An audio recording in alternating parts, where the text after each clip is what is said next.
Ученицы 10 класса Арджана и Аклай увлеченно занимаются настольным теннисом. Они тренируются ежедневно. Такие старания принесли результат. На городском турнире среди школ обе теннисистки заняли первое место, защитив честь своей школы.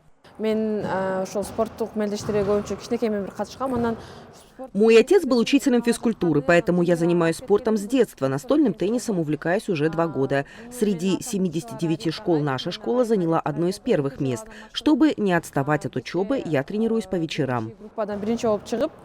Полуфиналда биринчи орунду алдык. 79 спартакиаданын ичинен Навай мектеби биринчи орунду алды стол теннис боюнча. Ученики школы имени Алишера Навае активно развиваются в спорте и показывают отличные результаты. Они успешно выступают на республиканских олимпиадах по различным видам спорта, включая футбол, волейбол и тогуз-коргол. В нашей школе ученики занимаются почти 9 видами спорта, но основной акцент мы делаем на футболе. В этом году мы начали тренировать детей с 3 класса. В состав школьной сборной входят 27 человек. Наша главная цель – научить детей правильно выбирать спорт.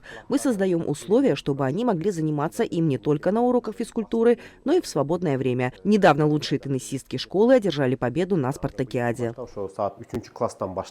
В рамках указа о духовно-нравственном развитии и физическом воспитании личности в школе проводятся воспитательные часы и спортивно-культурные мероприятия. По итогам прошлого года ученики добились успехов не только в спорте, но и в интеллектуальных конкурсах. Они стали одними из лучших в республике в соревнованиях по манас-айту и изобретательству. Мы интеллектуалы 21 века деген конкурс бар.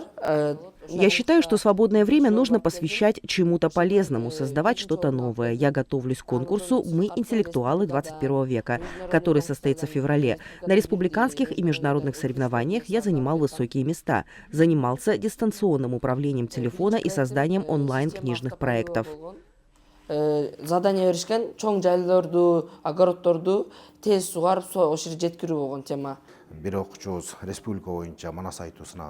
Укрепление здоровья учащихся и знания этики предусмотрены образовательными стандартами. Учащиеся показывают высокие результаты не только в спорте, но и в изобретательности, прославляя не только свою школу, но и республику. Для тех, кто интересуется спортом, мы создаем условия в тренажерных залах, чтобы это стало дополнительной мотивацией. Педагоги отмечают, что воспитание детей через национальные ценности помогает формировать правильные взаимоотношения. Дети учатся поддерживать друг друга не только в учебе и спорте, но и в моральном плане. Для этого каждую неделю проводятся встречи родителей с представителями правоохранительных органов. Айтунук Мамытова, Самара Асанова, Бектур Калыбек уулу, ЛТР Ош.